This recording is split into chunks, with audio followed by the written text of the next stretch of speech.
Olá pessoal, tudo bem com vocês? Muito bom estar aqui mais uma vez com vocês para a gente estar aí nesse bate-papo, né?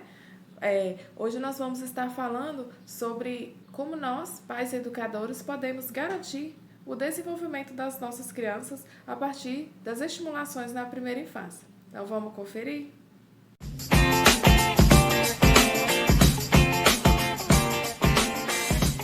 Bom, sejam bem-vindos mais uma vez. Meu nome é Cláudia Moura, eu sou psicopedagoga clínica institucional e neuropsicopedagoga. Eu atuo há mais de 6 anos nessa área e trabalho muito com o desenvolvimento infantil.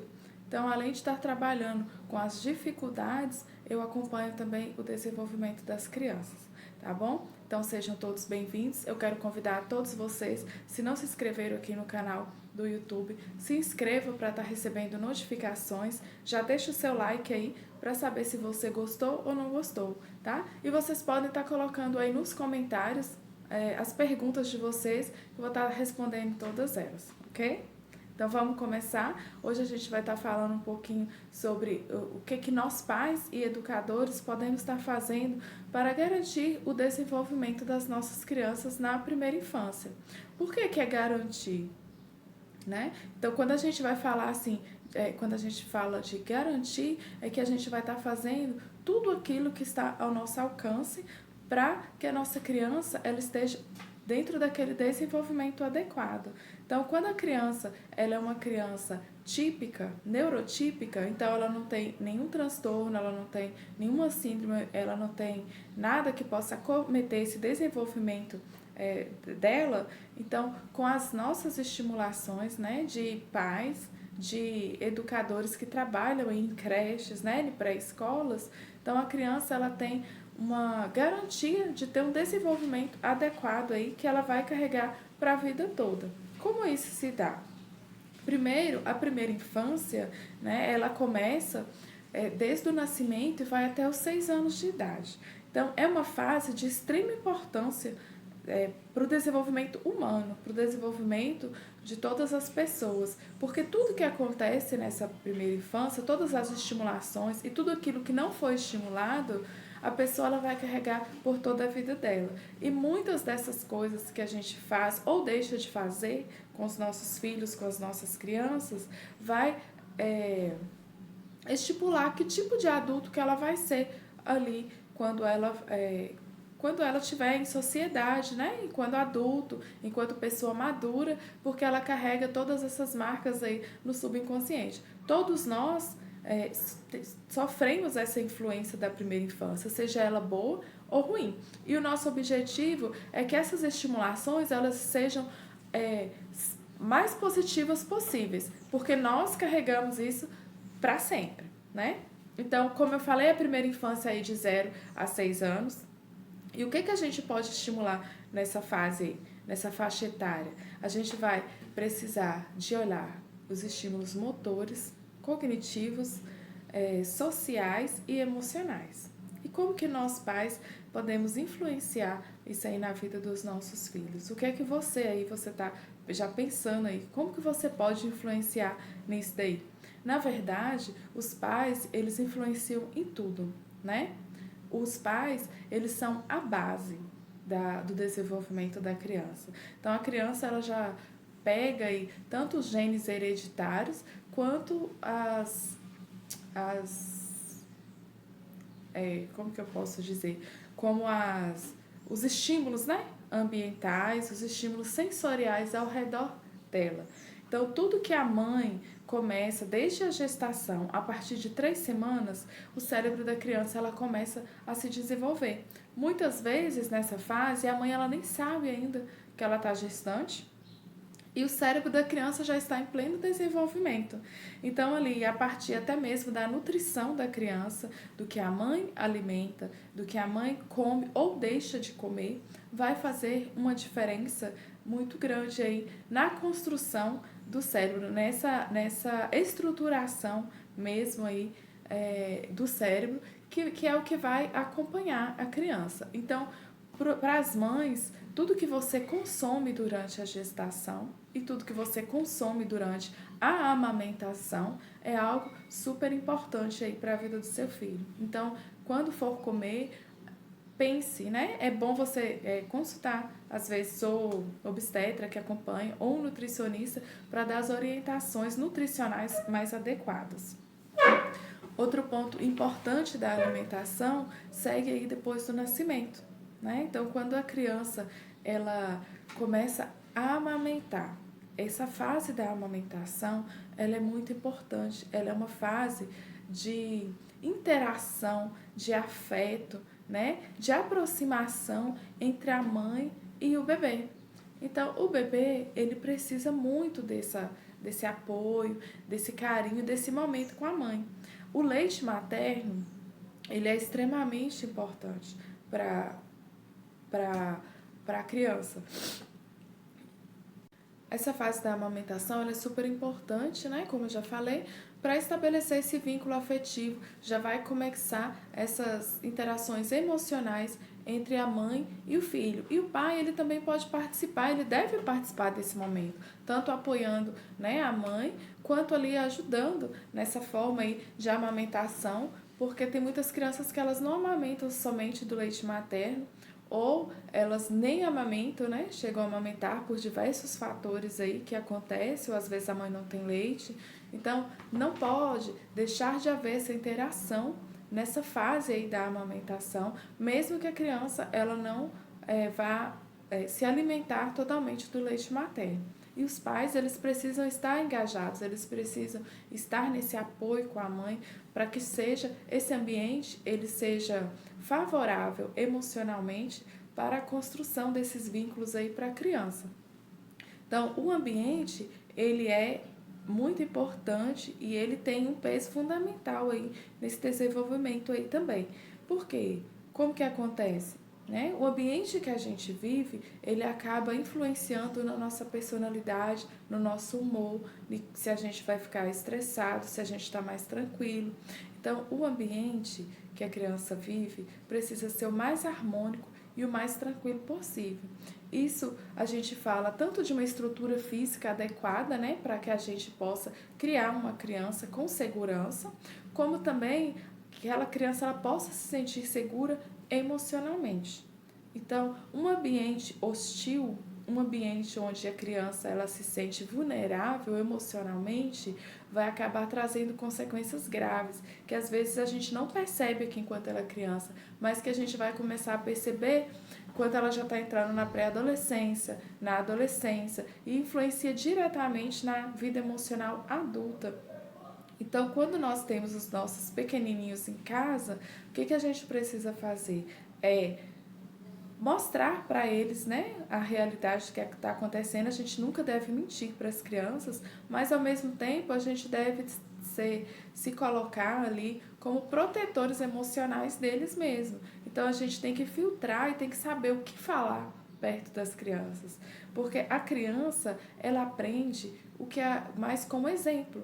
Então, por que muitas mães, muitos pais me perguntam: eu falo isso com meu filho várias vezes e ele não aprende, ele não me obedece. É porque a gente precisa estar de acordo, coerente com o que a gente fala e o que a gente faz. Então, a gente precisa ser exemplo para as crianças. As crianças, elas aprendem aí o que elas vivenciam. Então, se a gente fala para a criança que não pode gritar e a gente grita, então, consequentemente, ela vai, ela não é nem optar, ela vai aprender que o certo é gritar, porque é o que nós estamos fazendo. Se eu falo para a criança que ela não pode deixar as coisas espalhadas na casa, mas eu, como mãe, eu deixo as minhas coisas espalhadas na casa, então a tendência dele é seguir os meus exemplos, tá? Meus exemplos como mãe.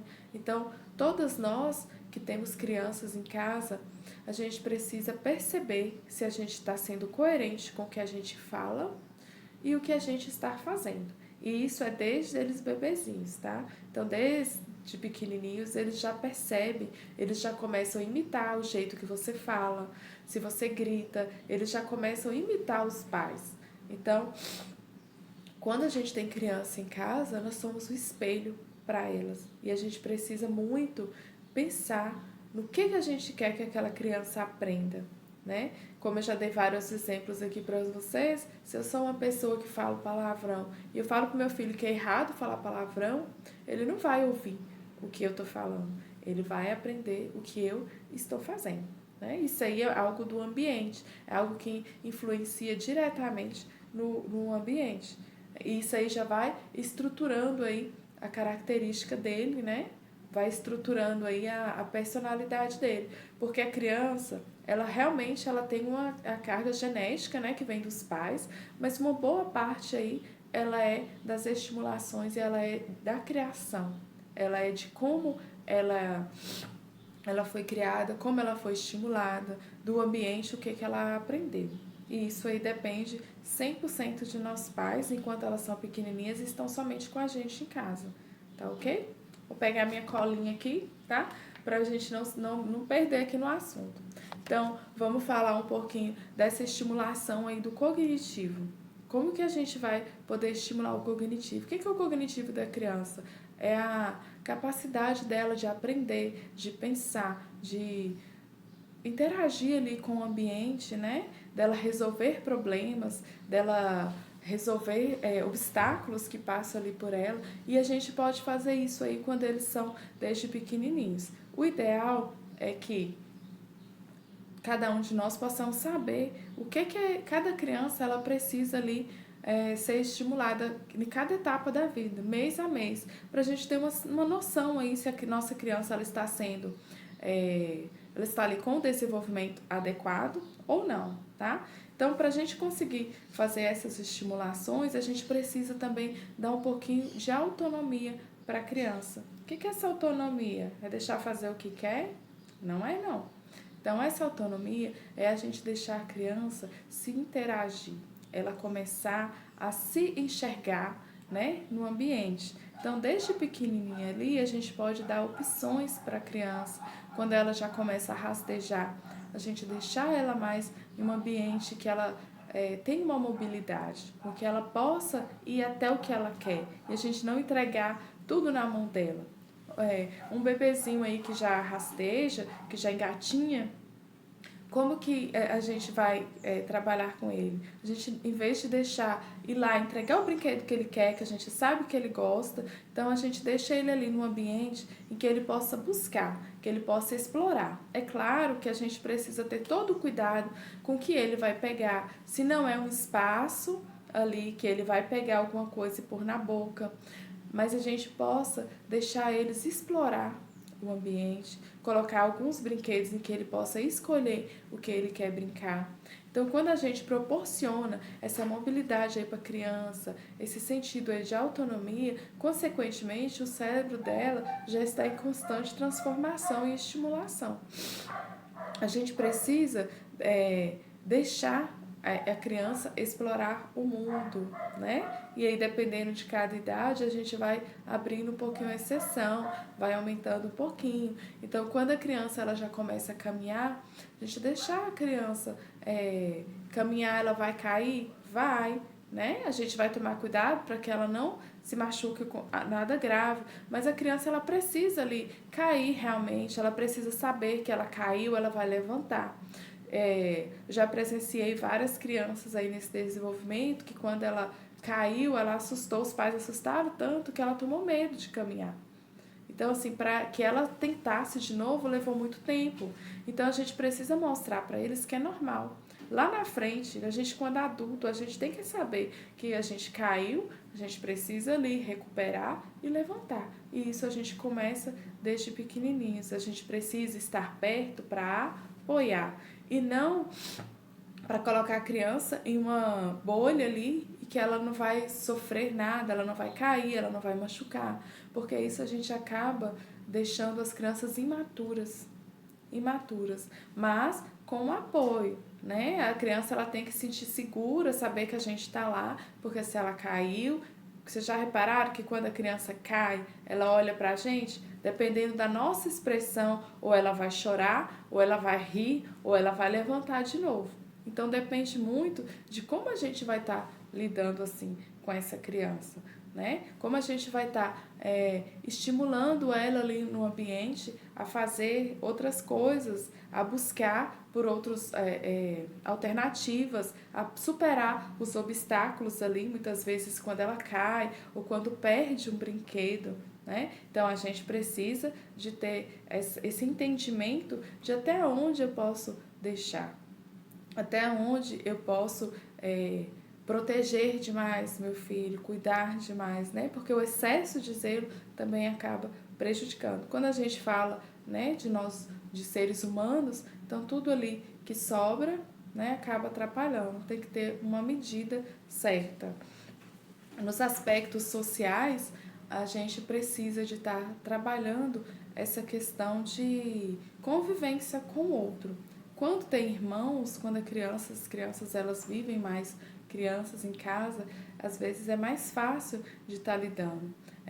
Vocês podem reparar que eles às vezes brincam e às vezes brigam por coisas pequenas, por coisas bobas, né? Que na verdade são pequenas e bobas para nós que somos adultos, mas isso é uma coisa muito séria para eles.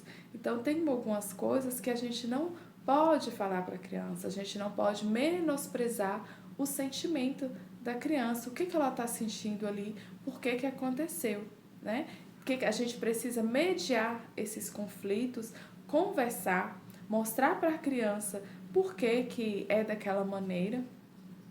E isso tudo à base da conversa. E essa questão de jogos, principalmente jogos de tabuleiro, jogos que um ganha, o outro perde, isso aí numa determinada idade, ali a partir dos 4 anos, a gente já pode estar trabalhando isso com a criança para que eles saberem que nem sempre eles vão ganhar. Principalmente as crianças que são filhos únicos, que tendem a ter toda a atenção só para eles, que tendem ter os pais ali o tempo todo só por causa deles, não são acostumados a dividir uma atenção. Isso é super importante para eles aprenderem a viver em sociedade, para eles aprenderem que uma hora ganha, outra hora perde e não se frustrarem tanto. Então a gente precisa ensinar essas tendências emocionais que a gente tem, né, para eles desde criança. Fazer esse trabalho com eles desde criança. E é onde entra aí a afetividade. E muitas pessoas pensam que a afetividade, que quando a gente fala de afeto, a gente está falando ali de dar beijinho, de dar abraço, né, de falar eu te amo. Isso é super importante também. Mas a afetividade ela não é somente isso. Então a afetividade ela vem da palavra afeto. O que é afeto? É afetar, né? Então, é tudo que afeta a criança, nós adultos, tudo que nos afeta de uma forma positiva ou de uma forma também negativa. Então, isso é afetividade. Quando a gente percebe ali que a criança ela está com raiva ou que ela estava brincando ali com o coleguinha, aconteceu alguma coisa, ela bateu no coleguinha. Então, a gente não precisa vir e falar que aquilo foi feio e brigar com a criança. A gente precisa entender o que ela sentiu e que ela possa entender o que ela está sentindo. Porque as crianças, quando elas são muito pequenas, elas reagem aos sentimentos, mas muitas vezes elas não entendem o que elas estão sentindo. E nem por que elas estão sentindo aquilo. E muito menos elas entendem como elas devem reagir. Então, somos nós, adultos, que precisamos ensinar isso daí para eles, tá? Então, a gente precisa ensinar para as nossas crianças como reagir quando está com muita raiva. Então, a gente vai sentar, vai conversar, vai explicar o que ele está sentindo. Vai falar, olha, isso que você está sentindo é raiva. Você está com raiva? O que aconteceu? Por que você ficou com raiva? Aí você vai ensinar para ele o que ele tem que fazer quando está com raiva. E não vai condenar. A gente não pode falar para as crianças que aquilo que ela está sentindo é errado, que aquilo que ela está sentindo é feio. Porque são sentimentos que todos nós temos. Todos nós sentimos. Então, ele precisa entender que aquilo é normal, que ele não vai deixar de ser amado quando ele sentir raiva, mas a gente vai ensinar, sim, como ele deve se comportar quando sentir raiva. Que realmente bater no outro não pode, né? E a gente vai explicar isso para as crianças, que não pode. E Outra coisa importante é que não é com uma conversa, com uma vez que a gente vai falar isso, que eles vão aprender. Então é algo que a gente vai ter que falar uma vez e parece que eles não ouviram. A gente vai falar a segunda vez, eles vão entender um pouquinho. A gente vai falar a terceira vez, porque as crianças, elas tendem a não aprender as coisas assim na primeira vez, principalmente quando é falado. Como se dá a aprendizagem? A aprendizagem, ela se dá por repetição, tá? Então, é por várias vezes que a gente for falando, essa criança aí, ela vai aprender esses hábitos. E isso aí com as coisas, é igual eu falei, com a raiva, mas quando for uma tristeza, por que ela tá triste? A gente não pode, na verdade, falar para a criança que ela não precisa chorar, que aquilo não é motivo para chorar, não é motivo para nós, né? Então, ali, se o brinquedo dele quebrou, ele tá sentindo, ele tá com o sentimento dele ali de tristeza. Então, assim, não cabe a nós falar assim que isso não é algo para ele chorar. Então, a gente tem que entender que ele sentiu necessidade de chorar. É uma expressão, é como ele vai expressar o que ele está sentindo. E a gente precisa deixar que eles se expressem, né? Que eles coloquem aí para fora o que eles estão sentindo. E para a gente pode ser uma bobagem, mas para eles é algo que mexeu muito. Então a gente não pode menosprezar o que o outro está sentindo, principalmente com as crianças. Jamais falar para as crianças, com os meninos, que homem não chora. Homem chora. Homem precisa chorar também, é ser humano, é uma forma de expressar, né? Quantas crianças aí, quantos homens têm traumas aí porque não podia chorar? Porque os pais mandavam engolir o choro, porque o homem não chora. Vocês com certeza conhecem alguém que passou por isso. Eu conheço várias pessoas que sofrem até hoje, que não choram, não conseguem chorar, que prende o sentimento por causa disso, porque virou trauma na vida dele, né? Virou algo que se chorasse não era homem, e isso não justifica. Isso é uma criação, assim, muito errada que acaba prejudicando a criança. Como eu já falei no iniciozinho lá, o que acontece na primeira infância, ele vai levar para a vida toda. E o que nós queremos, né? Que nossos filhos levem para a vida toda. O que você quer que ele aprenda, né? Para levar para a vida toda. Outra situação que a gente deve prestar bastante atenção é na firmeza, na nossa disciplina. Então, dar amor não é errado. Então, amar demais a criança não é errado. Ninguém vai ser estragado, né? Por causa que os pais amam muito. Mas esse amor, quando a gente fala amar bastante, amar muito, não quer dizer que vai ser uma pessoa permissiva. Amar não é permitir. Então, tem até um livro, né, que fala Quem Ama Educa, com esse título. Eu não me recordo aqui o autor, mas fala bastante dessa questão da educação e da firmeza que a gente precisa ter na educação. Então, como a gente ama, a gente tem que instruir a fazer o que é certo, a fazer as coisas da maneira que é certa. E a gente precisa, como nós somos o espelho das nossas crianças, a gente precisa passar isso para eles. E essa firmeza é o quê? O que seria essa firmeza? O que vocês pensam? Essa firmeza, ela é a consistência aí de como a gente vai trabalhar com as crianças. O que é a consistência? Eu quero dizer o seguinte, a gente não ceder às chantagens emocionais que eles fazem. Por que as crianças fazem desde bebezinha? Eles testam a gente. Então, por que a gente fala tanto com a criança e ela tende a desobedecer? Ela tende a questionar o que a gente fala, ela não quer obedecer, porque ela está testando ali os seus limites. E eles tendem a testar se realmente a gente está falando sério, se realmente aquilo é importante. Então, quando a gente começa a ceder às chantagens dele, aí eles começam mais ainda a testar. Se é uma regra na casa, vamos supor que tem uma regra que precisa dormir, vamos supor, às 9 horas, todos os dias. Então, não ceder à regra, né? Então, ele vai chorar, ele vai querer assistir, ele vai querer isso, vai querer aquilo.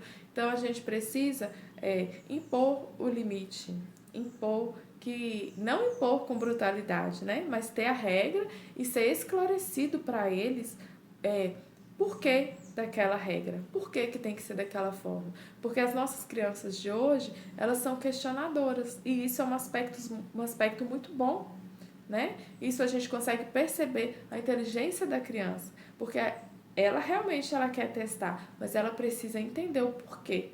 E até nós mesmos, quando a gente entende o porquê de uma situação, é muito mais fácil da gente fazer, da gente obedecer, né? Quando for o caso, da gente seguir aquela orientação, quando você sabe o fundamento daquilo. E isso não é diferente com as crianças. Então elas precisam saber o porquê.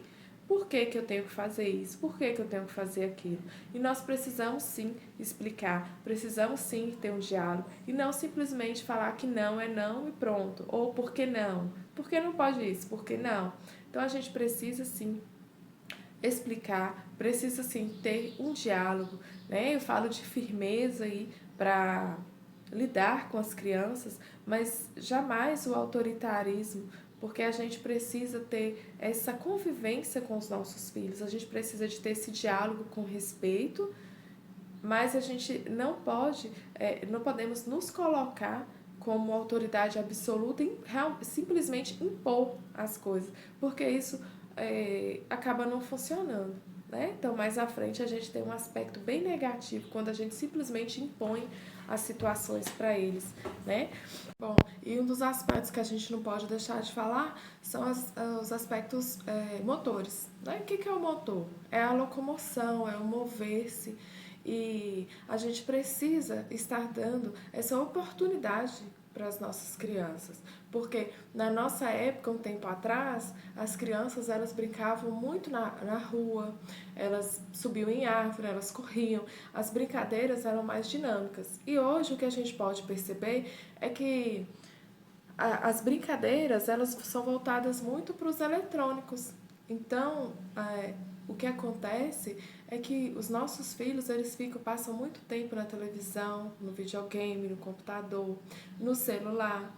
E isso aí a gente vê desde que eles são bem pequenos, né? A criança aí, quando ela tem por volta de 1 ano, a gente já percebe que os pais colocam um desenho para eles assistirem, coloca alguma coisa que eles gostam para interter ali enquanto a mãe está fazendo alguma coisa.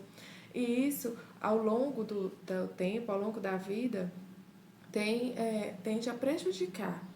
Tende a prejudicar também esses aspectos motores, porque a criança ela precisa de movimento, ela precisa de correr, de subir, de pular, de girar, ela precisa desse ambiente dinâmico, né? Que ela tenha essa possibilidade. E às vezes a gente acaba podando isso nelas, porque a gente não tem muito tempo, a gente não tem disponibilidade para estar fazendo esse tipo de brincadeiras.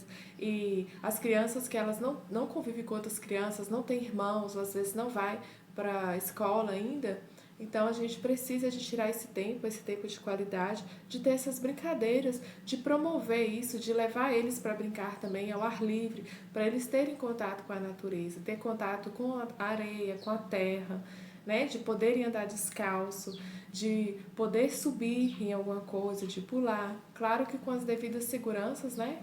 Que a gente sabe que precisa, mas eles precisam de ter essa experiência. Essa experiência aí, ela vai influenciar eles a partir aí da época da alfabetização. Então, se a criança ela não tem os aspectos psicomotores consolidados, ela vai ter uma dificuldade aí na fase da alfabetização. Enquanto a gente não corrige, né, não faz a estimulação adequada do que está em defasagem, a criança ela tem uma dificuldade enorme para evoluir.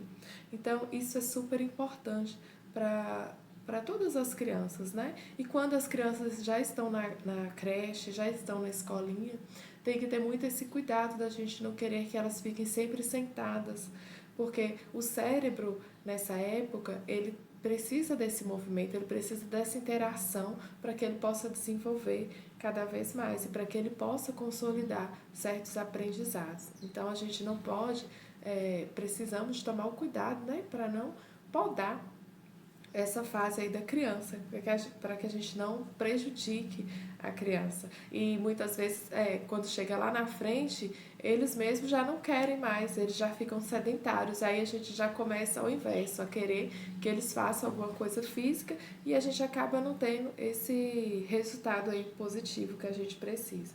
O ideal seria que cada um de nós soubéssemos o passo a passo ali, né? O que a gente espera de cada fase, o que eu devo olhar a partir ali do primeiro mês de vida da criança, para a gente saber o que eu devo esperar daquela fase, o que eu devo estimular naquela fase.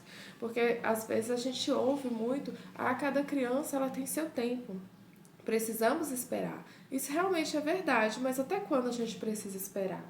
A gente tem alguns transtornos, como o transtorno do espectro autista, que quando ele é diagnosticado até os 3 anos de idade, ele tem um percentual de desenvolvimento aí muito maior, quando as estimulações começam na hora certa e da maneira adequada. E a gente, se ficar esperando o tempo da criança, ela vai ficando sempre atrasada, se a gente esperar muito.